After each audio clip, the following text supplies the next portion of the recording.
రోజు ఈ సంగీతాన్ని భరించడానికి పాపం ఆయనకి ఎంత ఓపికో.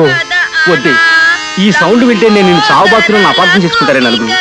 ఇప్పుడే కదా వారం రోజుల క్రితం చిన్న వాకాయ పసరు కూడా వాంతి అయిపోయింది. ఇంకో వారం వెనక్కి వెళ్ళి డోక్కోలేనే. ఆపేవి. అది నా కర్మ అండి. ఉన్న ఒక్కగాను ఒక భర్తని సుఖపెట్టలేకపోతున్నాను. కానీ నేను ఊరుకోనండి. మీ జీవితంలో వెళ్తేని భర్తీ చేసి తీరుతాను. మీరు బతుకుండగానే హైదరాబాద్ రవీంద్ర భారతిలో కచేరీ చేసి తీరుతాను. వద్దు వద్దు వద్దు, ఆపే. ఒక్క రాత్రి నేనన్న ఒక్క మాటకి ఇంత దారుణమైన శిక్ష విధిస్తావు అనుకోలేదు. వస్తున్నా, వంట త్వరగా చేయి. వంట చేసి ముగ్గురికి పెడదామని ఉండదు. వేషాలు నువ్వును.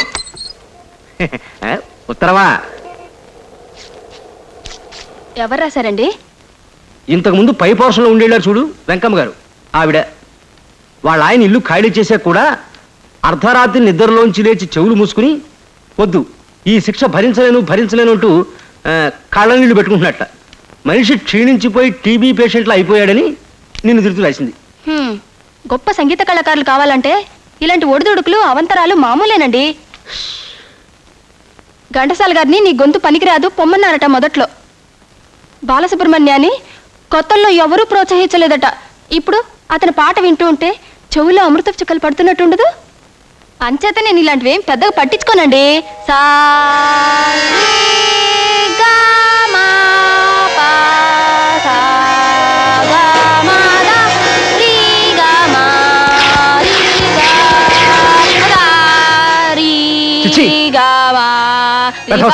దీనికన్నా ఏ గోదట్లో దూకితే మంచిది.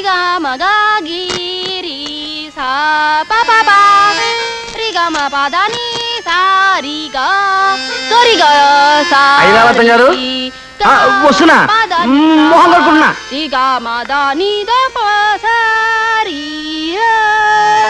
హలో మీరా, రండి రండి. లలిత, 5 నిమిషాల భోజనానికి వచ్చేస్తాను.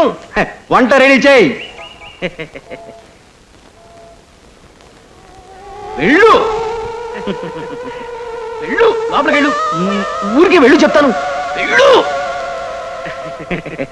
ఇదిగోనండి అదే. రాత్రి ఇద్దామని వచ్చాము, మీరు కాస్త ఆలస్యంగా వచ్చినట్టున్నారు. అవునయ్యా, బాలమురళి గారి కచేరీకి వెళ్ళాను. మీకు సంగీతం అంటే అంత ఇష్టం అండి? ఇష్టమా? చెవి కోసేసుకుంటాను. అయితే మీరు సంగీతాన్ని పాడు చేసే మనిషిని కాకుండా సంగీతాన్ని బాగా పాడగలిగే మనిషిని చేసుకుంటే బాగుండేది. ఏమండి, చారులో 20 చెంచాలు కారం వేశాను, సరిపోతుందా? సరిపోదే, ఇంకో 20 చెంచాలు వేసి బాగా మరిగాక తీసుకెళ్లి వీధిలో మురికాలలో పోయి.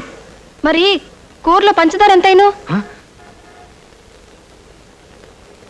ఏమండి, అది ఒక్క చొక్కాయే ఉందండి, చాక్లెట్ బాటిల్ తాలేదు.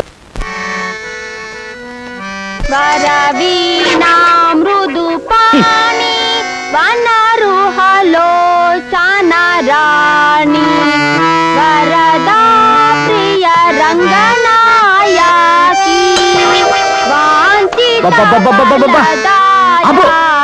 అర్ధరాత్రి మధ్యలో దొరవేమిటే? మధ్యలో దొరవేమిటండి?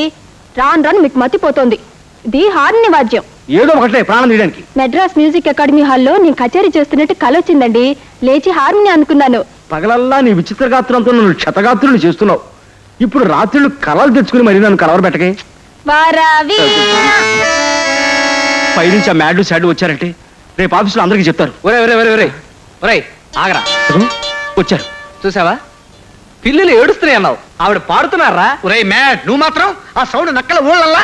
అంతకుముందు నువ్వు మాత్రం కుక్కలు మరుగుతున్నాయల్లా. బాబు సార్, మీ గదిలోకి వెళ్ళి తలుపేసుకుని తీరుబడిగా పోటాడుకోండి.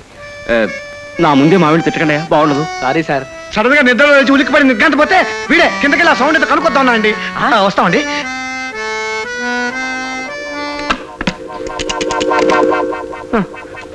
వీళ్ళకి పైభాగం అతికి ఇవ్వడం నా చావుకొచ్చింది.